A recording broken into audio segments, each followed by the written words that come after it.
আসসালামু আলাইকুম প্রিয় শিক্ষার্থী, আমি তরিকুল ইংলিশ একাডেমি থেকে তরিকুল স্যার বলছি।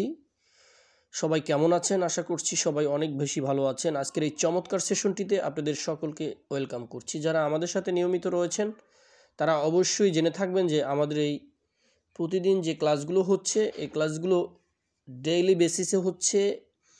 আপনি ডেইলি বেসিসকে ফলো রেখেই আমরা এই ক্লাসগুলো সাজিয়েছি। আপনি সেজন্য প্রতিদিন এই ক্লাসগুলো নিয়মিত করলে আশা করছি আগামী 3 মাসে আপনি নিজেকে এক অনন্য উচ্চতায় নিয়ে যেতে পারবেন।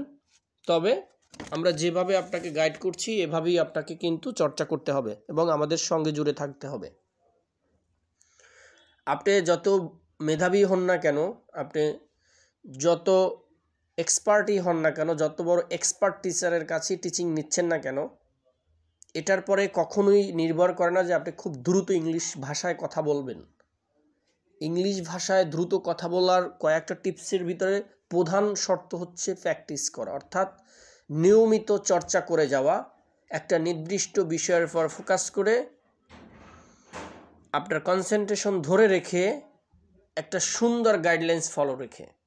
তো সে লক্ষ্যেই আমাদের এই ক্লাসগুলো আমরা দিয়ে থাকি। আশা করছি যদি আপনি নিয়মিত চর্চা করেন তাহলে আপনার স্পোকেন আর বাধা হবে না, স্পোকেনে আপনি আর অদক্ষ থাকবেন না আশা করছি ইনশাআল্লাহ। তাহলে চলুন আজকের এই সুন্দর ক্লাসটি শুরু করি। আমাদের উপরে স্ক্রিনে দেখতে পাচ্ছেন টক ব্যাক। টক ব্যাক অর্থ হচ্ছে মুখে মুখে কথা বলা। এই টক ব্যাক থেকে আমরা কিভাবে সেন্টেন্স মেক করছি সেগুলো আজকে দেখব ইনশাআল্লাহ। He is talking back to me. He is talking, এই দেখেন এখানে টকের সাথে আইএনজি যুক্ত হয়েছে। He is talking back to me, সে আমার মুখে মুখে কথা বলছে। সে আমার মুখে মুখে কথা বলছে। এখন এখানের বিষয় হচ্ছে যে আপনি অল্প শিখবেন কিন্তু বেশি চর্চা করবেন। এই থিঙ্কিংটা মাথায় রাখতে হবে। আমি মুখে মুখে কথা বলা পছন্দ করি না। I don't like to talk back. I don't like to talk back, আমি মুখে মুখে কথা বলা পছন্দ করি না। Why are you talking back. Why are you talking back, তুমি কেন মুখে মুখে কথা বলছো। Why are you talking back, তুমি কেন মুখে মুখে কথা বলছো। Stop talking back. Stop talking back, মুখে মুখে কথা বলা বন্ধ করো। স্টপ টকিং ব্যাক, মুখে মুখে কথা বলা বন্ধ করো। সুপ্রিয় শিক্ষার্থীরা, এখানে 4 থেকে 5টি সেন্টেন্স আমরা টক ব্যাক থেকে মেক করলাম। এখন বিষয় হচ্ছে যে এই 4 থেকে 5টি সেন্টেন্স আপনার মনে হবে যে আমি 4-5 মিনিট বা 10 মিনিট চর্চা করলে, অথবা অনেকেই ভাবতে পারেন যে আমি দেখেছি আমার হয়ে গেছে। না, বিষয়টি হয়নি আপনার। আপনি চাইলেই এই টক ব্যাক থেকে কথা বলতে পারবেন না, বিকজ হয়তো 1 ঘন্টা 2 ঘন্টা একটু সেন্সে থাকবে, তারপর আপনার সেন্স থেকে কিন্তু এটা ভ্যানিশ হয়ে যাবে। এজন্য আপনাকে করতে হবে নিয়মিত। স্পোকেনের যে বিষয়টি সেটা হচ্ছে নিয়মিত আপনাকে টাইম মেনটেন করে, সকাল দুপুর অথবা বিকেল যে কোনো টাইমে এই টাইমগুলোকে আপনি একদম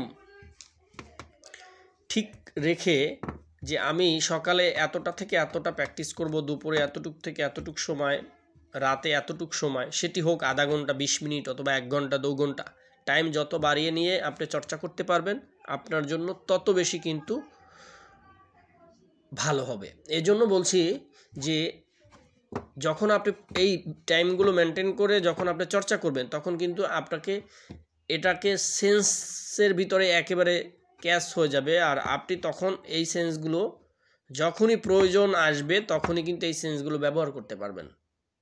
কিন্তু আপনি যদি মনে করেন 1-2 ঘন্টার ভিতরে এই সেন্সগুলো আপনাকে স্থায়ী একটা সাপোর্ট দিবে না, এই সাপোর্টটা দিবে না, এটা আপনি নিশ্চিত থাকতে পারেন। এই জন্য প্রতিদিন আপনার চর্চা করতে হবে। If you want to learn English, if you want to speak English, you have to more and more practice and think in English. আপনাকে চিন্তা করতে হবে ইংলিশ নিয়ে সব সময়, এরকম ম্যান্ডেট তৈরি করতে হবে, তাহলে কিন্তু আপনি এখানে ইমপ্রুভ করতে পারবেন ইনশাআল্লাহ। সবাই ভালো থাকবেন, সুস্থ থাকবেন, আর অবশ্যই আমাদের এই ক্লাসগুলো আপনার কেমন লাগে কমেন্ট করে জানাতে পারেন। চাইলে লাইক করতে পারেন, শেয়ার করতে পারেন, অন্যদের মাঝে ছড়িয়ে দিতে পারেন। সবাই ভালো থাকবেন। আসসালামু আলাইকুম।